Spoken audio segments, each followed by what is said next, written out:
वैसे तो आज के डेट में बहुत सारी मोटरसाइकिल ऐसे अवेलेबल है मार्केट में जो आप खरीद सकते हो, लेकिन इस बीच में ये पता करना मुश्किल है कि कौन सी मोटरसाइकिल आपके लिए सही है। अक्सर हम ऐसी गलती कर देते हैं कि हम मोटरसाइकिल खरीद तो लेते हैं, लेकिन कुछ समय बाद ऐसा हमें लगता है कि ये मोटरसाइकिल हमारे लिए सही नहीं है और फिर हम उसे या तो बेच देते हैं या फिर किसी और को दे देते हैं चलाने के लिए। स्वागत है दोस्तों आपका एक और नए वीडियो में। आप देख रहे हैं बाइकरिस्टिक एसके चैनल और मेरा नाम है एसके। और आज की इस वीडियो में हम लोग बात करने वाले हैं इसी टॉपिक पर कि आप कैसे अपने लिए अपनी सही मोटरसाइकिल खरीद सकते हैं आजकल के मार्केट ऑप्शंस में से। तो आज की इस वीडियो में मैं आपको बताने जा रहा हूँ कुछ पैरामीटर्स जिसके बेसिस पे अगर आप मोटरसाइकिल खरीदते हो तो कहीं ना कहीं आपकी जो राइड है वो आपके लिए एक ड्रीम राइड होगी और सही मोटरसाइकिल होगी। सबसे पहले हमें जानना जरूरी है कि हमारा यूज़ क्या है, क्योंकि हमारे यूज़ पर ही डिपेंड करता है कि हमें किस टाइप की मोटरसाइकिल के अंदर हमने जाना है। क्योंकि अगर आप देखो तो आज के मार्केट में ऑफ रोड सेगमेंट से लेकर के आपको क्रूज़र और साथ ही साथ आपको स्पोर्ट्स बाइक भी आपको अवेलेबल मिल जाएगी मार्केट में। लेकिन हमारी जो रिक्वायरमेंट है वो हमें सबसे पहले आइडेंटिफाई करना ज़रूरी है। तो रिक्वायरमेंट में अगर हमें ये देखना है कि हम क्या उसको ज़्यादा से ज़्यादा सिटी यूज़ के अंदर लेंगे या फिर हम उसे हाईवे यूज़ में ज़्यादा लेंगे। अगर हम उसे टूर के यूज़ में ले रहे हैं तो क्या हम उसके बहुत लंबे टूर पे ले जाएंगे या फिर शॉर्ट राइड्स में, जैसे संडे राइड्स हम लोग करते हैं तो उस तरीके का हम लोग यूज़ में उस बाइक को ज़्यादा लेंगे। अगर सिटी में है तो क्या हेवी ट्रैफिक के अंदर हमें ज़्यादा से ज़्यादा उसको चलाना होगा। अगर हेवी ट्रैफिक में हम चला रहे हैं बाइक को तो ये हमारा सुनिश्चित करना ज़रूरी है कि जो बाइक है वो हमारा लाइट वेट हो, निम्बल हो, ताकि आपको ट्रैफिक के अंदर मैन्यूवर करने में आसानी हो। साथ ही साथ जो हीटिंग उसमें इंजन में जो इशू आती है किसी पावरफुल बाइक में, तो ऐसी बाइक हमें चाहिए जिसमें ज़्यादा हीट अप ना हो इंजन, जिससे हमें ट्रैफिक में ज़्यादा दिक्कत का सामना ना करना पड़े, हमारे पैरों में ज़्यादा गर्मी ना आए इंजन की। तो इस तरह की का जो चीज़ें हैं वो हमें आइडेंटिफाई करना पड़ेगा कि हमारा डेली का यूज़ क्या है। हर मोटरसाइकिल जो है वो डिफरेंट साइजेस के राइडर्स को अकोमोडेट करते हैं। लाइक अगर आप देखो कि जो BMW की 310 एडवेंचर है तो उसकी जो सीट हाइट है वो बहुत ज़्यादा है। अगर आप देखो कि जो KTM का एडवेंचर है उसकी सीट हाइट ज़्यादा है।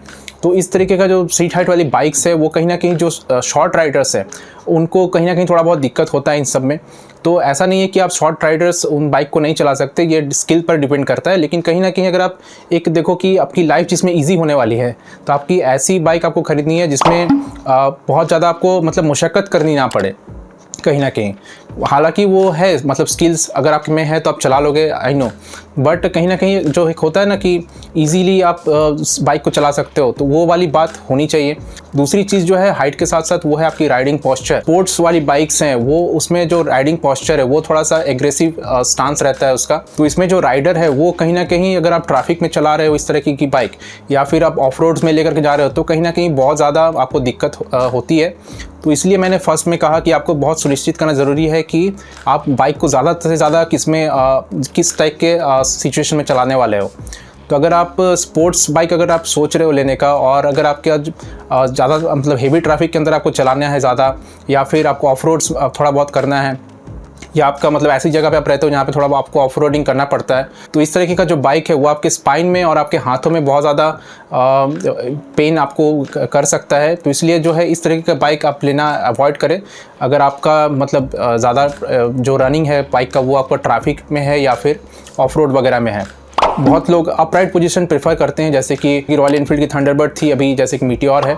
तो अपराइट वाले पोजीशन वाले बाइक भी बहुत अच्छे रहते हैं, मतलब अगर आपको लॉन्ग डिस्टेंस ट्रैवल करना है और हाईवे के अंदर अगर आप ज़्यादा चला रहे हो या सिटी में भी ठीक ठाक ही मतलब इसका कंफर्ट रहता है। तो उस अनुसार जो है अपना सिटिंग पोजीशन भी आपको देखना बहुत ज़रूरी है बाइक का कि कैसा बाइक का सिटिंग पोजीशन है, आपको लॉन्ग आवर्स में बाइक आपको कैसा फील कराने वाली है। अगर फुटपेक्स रियर सेट है मान लीजिए, अगर पिछली तरफ है तो कहीं ना कहीं आपको ये दिक्कत होगी कि आपके पैर हमेशा मुड़े हुए रहेंगे। तो इसलिए जो अगर आपको लंबा समय तक आपको बाइक चलाना है तो कहीं ना कहीं आपका पैर जो आपका नी है, घुटना है, वो आपका कहीं ना कहीं पेन कर सकता है। तो ये सब चीज़ों में भी आपको थोड़ा बहुत ध्यान देना पड़ेगा कि राइडिंग पोस्चर कैसा है बाइक का, आपकी हाइट कितनी है, आपकी हाइट के अनुसार बाइक की सीट हाइट कितनी है। तीसरी जो चीज़ है वो है परफॉर्मेंस और पावर। कहीं ना कहीं हम जो बाइक लेते हैं वो पावर और परफॉर्मेंस के बेसिस पे ही हमारा जो डिसीजन है वो बहुत मेजर रोल यहाँ पे प्ले करता है। तो परफॉर्मेंस जो है आपको देखना होगा कि आपको यूज़ में कितना आपको परफॉर्मेंस आता है। सपोज़ अगर आप 650 सीसी की बाइक लेते हैं तो क्या आप में वो 650 सीसी की बाइक आपके लिए यूजेबल है। सपोज़ अगर दिन के अंदर आप 60 to 70 किलोमीटर्स राइड करते हो और जिसमें आपको 60 किलोमीटर्स में से 40 किलोमीटर्स आपको हेवी ट्रैफिक के अंदर राइड करना है, तो क्या 650 सीसी इंजन वाली बाइक आपके लिए सूटेबल होगी।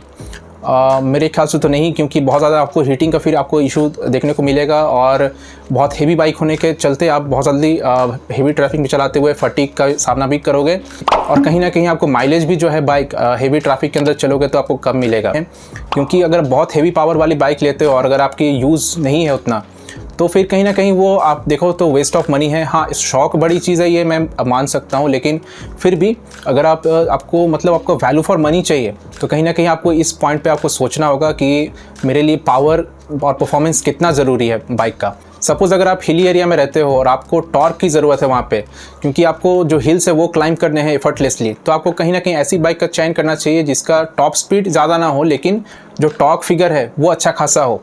जैसे कि रॉयल एनफील्ड की हमारी बहुत सारी बाइक्स है। अब कोई हिली एरिया में रह रहा है लेकिन उसको अब ऐसी बाइक वो ख़रीद लेता है कि जिसका top speed 200 kilometre per hour है, अब लेकिन कोई यूज़ ही नहीं है उसका, क्योंकि वो 200 किलोमीटर पर आवर वो फिर चलाएगा कहाँ। तो कहीं ना कहीं फिर वो शौक पे ही बात आ जाती है कि शौक है तो फिर ठीक है, अदरवाइज़ उसका कोई यूज़ नहीं है। और फिर at the end of the day वो क्या करते हैं कि बाइक को फिर OLX पे बेच देते हैं या फिर किसी और को मतलब रेंट पे चला देते हैं या किसी और को दे देते हैं चलाने के लिए, तो फिर वो वेस्ट ऑफ मनी हो जाता है। तो फिर इसीलिए मेरा मोटिव है ये वीडियो बनाने का। तो बढ़ चलते हैं हम अपने फोर्थ पॉइंट की ओर, जो कि बहुत इंपॉर्टेंट होने वाला है, और वो है माइलेज। जी हाँ दोस्तों, माइलेज भी बाइक का बहुत इंपॉर्टेंट मैटर करता है कि कितनी माइलेज आपकी बाइक की है, कितना आप उसमें स्पेंड कर सकते हो पेट्रोल पे। कभी कभी लोग ऐसी बाइक ले लेते हैं जो बहुत कम माइलेज देती है, जिन पर रिक्वायरमेंट उनकी बहुत ज़्यादा होती है, मतलब दिन के अंदर उनको 60-70 किलोमीटर चलना है, लेकिन माइलेज बाइक दे रही है करीब 20-25 की माइलेज दे रही है। और फ्यूल जो टैंक होते हैं वो भी किसी में स्मॉलर फ्यूल टैंक दिया गया है, मतलब स्मॉलर फ्यूल टैंक है और माइलेज भी कम है। तो इससे क्या होगा कि आपको फ्रीक्वेंटली आपको फ्यूल पंप्स में जाना पड़ेगा फ्यूल भराने के लिए। तो ये भी कहीं ना कहीं एक हेक्टिक सा काम रहता है जब अगर आप लंबे टूर्स पर बाइक लेके निकल रहे हो। तो इसलिए आपको ऐसी बाइक का चयन करना है जिसका माइलेज थोड़ा ठीक ठाक हो, मतलब अपने हिसाब से आप देख लो आप कितना फ्यूल में डालने के लिए पैसा रेडी हो, टैंक रेंज आपको कितना का चाहिए और माइलेज एवरेज क्या देती है। तो ये देखना बहुत ज़रूरी है सिटी और हाईवे में मिला करके, क्योंकि ऑब्वियसली हम हर समय सिटी में तो चलते नहीं हैं और ना ही हम हर समय हाईवे पे चलते हैं, इसलिए हमारा जो कंबाइंड रिजल्ट है वो जानना बहुत ज़रूरी है। फिफ्थ पॉइंट जो है वो है रिलायबिलिटी एंड मेंटेनेंस। जी हाँ दोस्तों, अगर आप ऐसी जगह में रहते हो, रिमोट एरिया में रहते हो जहाँ से जो सर्विस स्टेशन है वो थोड़ा दूर में है और आपकी बाइक अगर ख़राब हो जाती है तो कहीं ना कहीं आपको बहुत मतलब परेशानी का सामना करना पड़ेगा। आपको टो करके बाइक ले जाना पड़ेगा सर्विस स्टेशन ठीक कराने के लिए। और कभी कभी कुछ ऐसी बाइक्स भी है जो लोकल मैकेनिक्स नहीं बना पाते, तो भी आपको बहुत परेशानी का सामना करना पड़ सकता है। तो इसलिए आप देखो कि बाइक की रिलायबिलिटी कितनी है। बाइक जो ओनर्स है उनसे आप पूछो कि आपकी बाइक कितनी बार अभी ख़राब हो चुकी है, क्या क्या इशूज़ उसमें आ चुके हैं, कितने इलेक्ट्रॉनिक फेलियर हो चुके हैं, वो आप नेट से पता कर सकते हो। तो आपको समझ में आएगा कि बाइक कितनी रिलायबल है, कि जो पार्ट्स है उसकी लॉन्गिटिविटी कैसी है, कोई रस्टिंग इशूज़ तो नहीं है उसमें। और साथ ही साथ आप ये भी चेक करो कि उसका सर्विस कॉस्ट क्या आ रहा है बाइक का, क्योंकि अगर आप ऐसी बाइक लेते हो जिसका सर्विस कॉस्ट बहुत ज़्यादा है तो फिर एक टाइम के बाद क्या हो जाता है कि आपको कहीं ना कहीं अखरने लगता है वो चीज़ कि मुझे मतलब इतना मैं कम चला रहा हूँ बाइक और इतना ज़्यादा पैसा मुझे पे करना पड़ रहा है सर्विस स्टेशन को। तो ये चीज़ आप देख लो कि बाइक का जो सर्विस कॉस्ट है वो क्या आ रहा है एवरेज।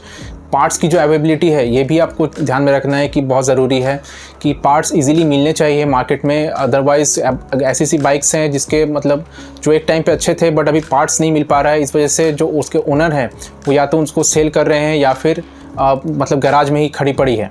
तो इसलिए आपको ये भी देखना है कि जो पार्ट्स है वो मार्केट में इजीली अवेलेबल है कि नहीं, और जो सर्विस कॉस्ट है वो कितनी आ रही है, उसके सर्विस सेंटर कितने हैं और मतलब इजीली आपकी बाइक रिपेयर हो सकती है कि नहीं। 6 पॉइंट है सेफ्टी और फीचर। दोस्तों आजकल की बाइक बहुत मतलब फ़ीचर लोडेड आती है। हम लोग के टाइम पे तो मतलब ऐसे थी कि ABS मिल गया तो बहुत बड़ी बात थी, लेकिन आजकल के बाइक्स में जो ABS है, ट्रैक्शन कंट्रोल है, साथ ही साथ ब्लूटूथ वगैरह भी बहुत सारे फीचर्स लोडेड बाइक आ रही हैं। तो ये बहुत अच्छी बात है। और साथ ही साथ आपको देखना है कि इनमें से आपको सबसे अच्छा फ़ीचर कौन दे रहा है, सबसे रिलायबल फ़ीचर कौन दे रहा है।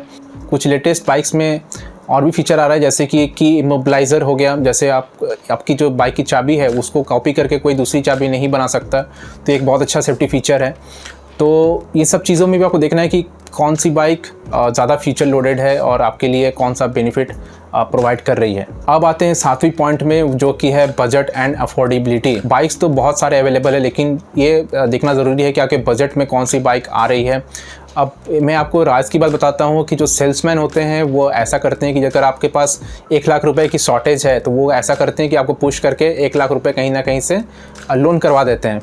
तो फिर जो क्या होता है कि आप EMI के चक्कर में पड़ जाते हो, एक्स्ट्रा EMI के चक्कर में। अगर आप लोन ले ही रहे हो तो एक्स्ट्रा वो 1 लाख आप और करवा देंगे कहीं किसी तरह से, लेकिन फिर जो है उसका EMI बढ़ जाता है और आपके जेब पर ही वो भारी पड़ता है at the end of the day. साथ ही साथ आपको ये भी ध्यान में रखना है बजट के मामले में कि बजट जो एक शोरूम प्राइस है वो तो अलग है ही, साथ ही साथ आपको यहाँ पे इंश्योरेंस पे करना है।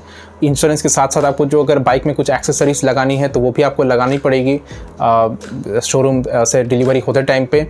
और जो रजिस्ट्रेशन चार्जेस है RTO का वो तो आपको देना ही पड़ेगा, ऑन रोड चार्जेस जो हैं।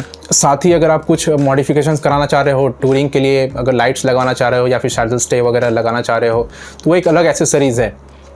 तो इन सब को भी आपको साथ में लेकर के चलना पड़ेगा। सपोज़ अगर आप 2 लाख की बाइक खरीद रहे हो तो समझ लो कि आपको एक्सेसरीज, इंश्योरेंस और रजिस्ट्रेशन ये सब सारा कुछ लेकर के जो है 60,000 रुपये आपको और एक्स्ट्रा लग जाएगा, यानी कि 2 लाख की बाइक प्लस 60,000 एक्स्ट्रा।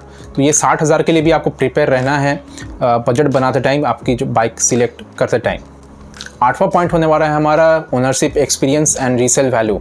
पहले ही मैंने बताया कि आपको ओनर से पता करना है जो बाइक अभी करंटली ओन कर रहे हैं या फिर ओन कर चुके हैं, कि बाइक की ओवरऑल कैसी परफॉर्मेंस वगैरह है या फिर कैसा उसका सर्विस कॉस्ट वगैरह आ रहा है। ये सब सारा चीज़ आपको ओनर से पता करना है कहीं ना कहीं से।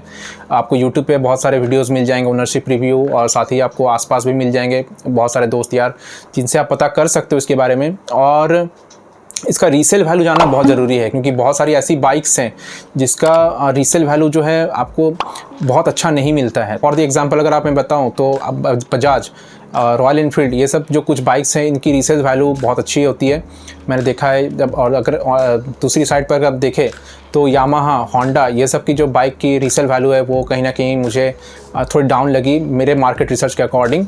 वैसे आप अपनी सिटी में अपने आसपास देख सकते हो क्या रीसेल वैल्यू किसकी, कौन बाइक के ब्रांड्स की अच्छी है, तो आप उसी बाइक के ब्रांड में जा सकते हो। 9 नंबर पॉइंट है हमारा टेस्ट राइड।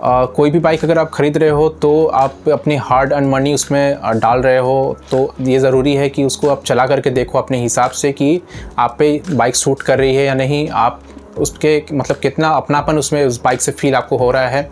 और साथ ही साथ अगर आप पिलियन के साथ राइड करने वाले हो तो पिलियन को भी जो है ज़रूर बाइक में बैठा करके ले करके उस टेस्ट राइड करिए। तो मुझे लगता है कि मैंने करीब 9 पॉइंट्स आपको बताए हैं, पैरामीटर्स बताए हैं, जिसमें अगर आपने बाइक का सिलेक्शन करो तो कहीं ना कहीं आप बेस्ट बाइक मार्केट से अपने लिए निकाल पाओगे, और अपने लिए किसी को आपको पूछने की ज़रूरत नहीं है कि ये बाइक खरीदे, वो बाइक खरीदे। ये मुझे लगता है कि अल्टीमेट वीडियो बन गया है अब, जिसमें आप अपने लिए बेस्ट बाइक का चुनाव कर सकते हो। तो इसी तरीके के जो वीडियोस हैं वो मैं आपके लिए लाता रहता हूं, तो मेरा चैनल जो है सब्सक्राइब कर लीजिएगा ताकि आपको इसी तरह के वीडियोस और भी देखने को मिले। और अगर आपके मन में कोई भी सवाल या फिर सजेशन है तो आप मुझे कमेंट सेक्शन पे कमेंट करके बता सकते हैं। तो चलिए मिलते हैं नेक्स्ट वीडियो में, तब तक के लिए goodbye, take care and ride safe.